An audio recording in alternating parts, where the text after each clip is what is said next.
Party ప్రజలకి ప్రతి ఒక్కరి సోదర సోదరి మండలికి నా యొక్క నమస్కారాలు తెలియజేస్తున్నాను. ఈరోజు ఎన్నికల శంకారం సందర్భంగా విష్ణువర్ధన్ రెడ్డి గారి సారథ్యంలో ఈరోజు కార్యపురం గ్రామానికి రావడం జరిగింది. ఇక్కడ రాజవర్ధన్ రెడ్డి అన్న గారు ఇక్కడ ఎన్నో అభివృద్ధి కార్యక్రమాలు, సిసి రోడ్లు, కాలువలు, అలాగే మంచినీటి సౌకర్యం శాశ్వతంగా పరిష్కరించారు. అలాగే ఇక్కడ ఇచ్చేసినటువంటి ప్రతి ఒక్కరికి రాజవర్ధన్ రెడ్డి గారు చాలా అందుబాటులో ఉండేవారు అప్పుడు కూడా. కానీ రాజవర్ధన్ రెడ్డి అంటేనే కార్యప్రవాసులకి ప్రతి ఒక్కరికి వైబ్రేటింగ్ గల నేమ్ అది. రాజన్న రాజన్న అని పిలుచుకునే వాళ్ళం అందరూ. ఆయనని మనం ఇప్పుడు కోల్పోయానంటే చాలా బాధతో ఉంది మనకు కూడా. కానీ మన మధ్య లేకపోయినా ఆయనని ఇప్పటికీ ఆయన చేసిన మంచి పనులను మనం కొనసాగిస్తున్నామంటే ఆయన యొక్క చేసిన పనులే మనకి ఈరోజు సంవత్సరాలైనా కూడా ఇప్పటికీ వైఎస్ఆర్ గవర్నమెంట్ ఎక్కడ కూడా ఒక అభివృద్ధి కార్యక్రమం చేపట్టలేకపోయింది.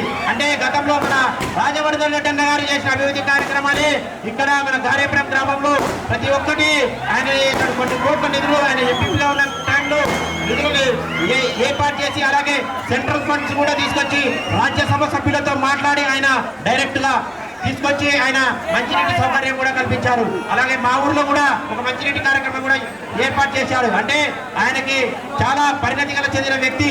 కానీ ఈరోజు మన మధ్య లేకపోవడం చాలా బాధాకరము. అందుకే ఈరోజు మనము మన విష్ణువర్ధన్ రెడ్డి గారి సారథ్యంలో ఈసారి ఇంకా మనము విష్ణువర్ధన్ రెడ్డి గారి నాయకత్వంలో మనము ఇద్దరిని గెలిపించుకొని, అంటే ఎంపీ ఫస్ట్పాటి నారాజన్న గారిని, అలాగే నన్ను అంటే బొగ్గుల దస్తగిరి అని నన్ను 2 ఓట్లు వేయించి గెలిపిస్తే ఈసారి ఖచ్చితంగా మన విష్ణువర్ధన్ రెడ్డి సార్ గారు ఇంత అభివృద్ధి చేస్తారని తెలియజేస్తున్నాను.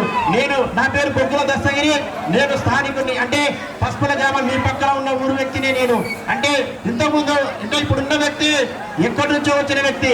కానీ అలాంటి వ్యక్తులకి కాకుండా మనం స్థానికులం. మనవాడు, మన పిల్లోడు ఎప్పుడైనా ఎక్కడైనా ఇక్కడే పసుపల్లే ఉంటాడు. వాడి దగ్గరికి పోదాము. అలాగే మన విష్ణువర్ధన్ రెడ్డి సార్ గారు ఎప్పుడు నిరంతరము తలుపులు తెరిచి పెట్టి ఉండే వ్యక్తి. ఆయన దగ్గర అయినా సరే మనమైనా సరే ఆయన విష్ణువర్ధన్ రెడ్డి సార్ ఎవరు వచ్చినా కానీ ఆయన కాదనకుండా పని చేసే వ్యక్తి.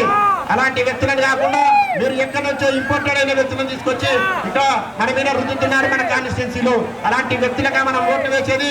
ఈసారి మేల్కొంటే ఈసారి ఖచ్చితంగా మనం సైకిల్ గుర్తుపై ఓటు వేయించి అలాగే అత్యధిక మెజార్టీతో 2 ఓట్లు వేసి గెలిపించాలని కోరుకుంటున్నాను. జై హింద్. సైకిల్ గుర్తుకే చంద్రబాబు గారి నాయకత్వం, విష్ణువర్ధన్ రెడ్డి గారి నాయకత్వం,